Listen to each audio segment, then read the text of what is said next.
vlog announcement to make. We are working very hard. June 18th is coming. And June 18th is a significant day because we are going to be releasing a new single from a band that has been a co-conspirator in the music business. Brian Danter has been a longtime friend, and we've gone back years and years, and we've come up with a number of projects over the years. We actually laid out, after having written about 130 some songs together, we had laid out about 10 different ways to present them to the public. So some of the artistic process, just to let you know how this works, is that we write songs without any restriction. We don't sit down and go, we're going to write about this today, or we don't sit about, I mean, there may be something in our heart that we're concerned about, and so we start doing that. But generally what happens is the music gives ideas, and the words give ideas to the music. So we kind of go back and forth on that, but we come out with something that we both feel is necessary to say, and that is, we both feel is musically excellent.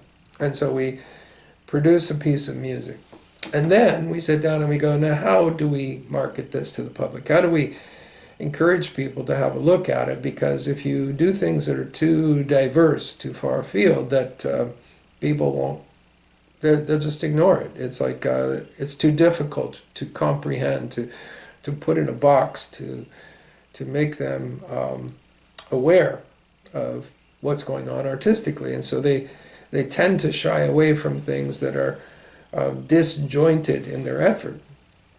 And so as a result, we sit down with those number of songs that we'd written, and we took a big whiteboard and we drew a bunch of boxes in them, and we said, okay, you know, we didn't actually draw a bunch of boxes at first. We just started to write the songs down and then said, does this one fit with that one? And how do we put this together to market them? And so we had basically laid out, 10 complete albums, or albums that were, say, 3/4 complete that needed a little extra, and they could have been, complete EPs or whatever.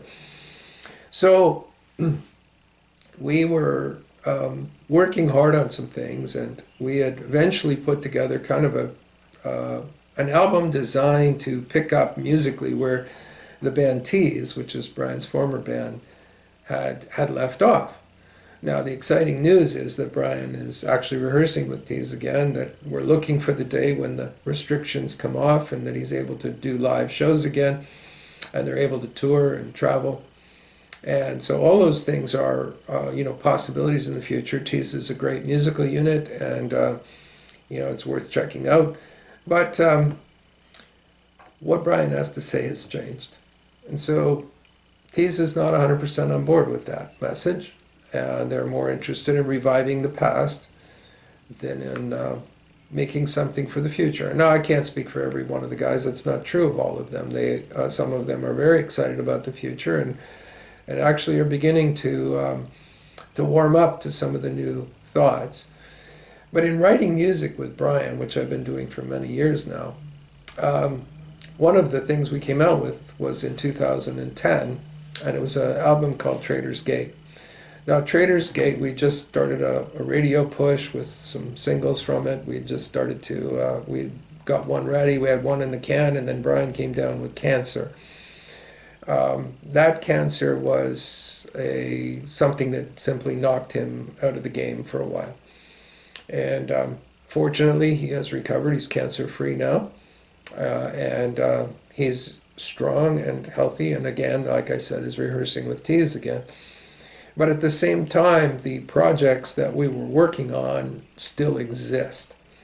And so we took some of those songs and a number of things from a number of years, so over different style periods and the whole thing, and we've put together an EPK, and that means that instead of being cohesive together like an album project would or an EP project would, it's actually meant to showcase the diversity. And so there are 4 tunes that are being ready in the studio, and the first one is coming out on June the 18th. So I wanted to tell you about that, let you know that that's coming.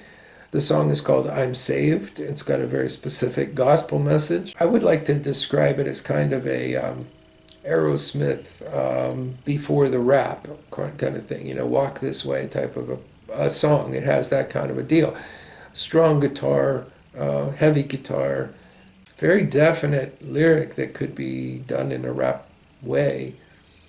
Yet it's not. It's done in more of the Aerosmith way, because it's more of what Brian is like. But we're coming out with the single on June 18th, and so I want you to be aware that it's coming. I want you to know that it's excellent, and it's done in the studio, and that there are 3 more behind it. If you would like to be on the mailing list, you need to send me an email or contact me in some way at jaelmusic.com. That is jaelmusic.com, because if you will send me an email there, I will put you on the list so that you're notified for very different songs, for very different approaches. And the first one saying exactly what we believe needs to be said right now, at this point in history, at this time in our lives. So we love you all, and we will talk to you later. Bye.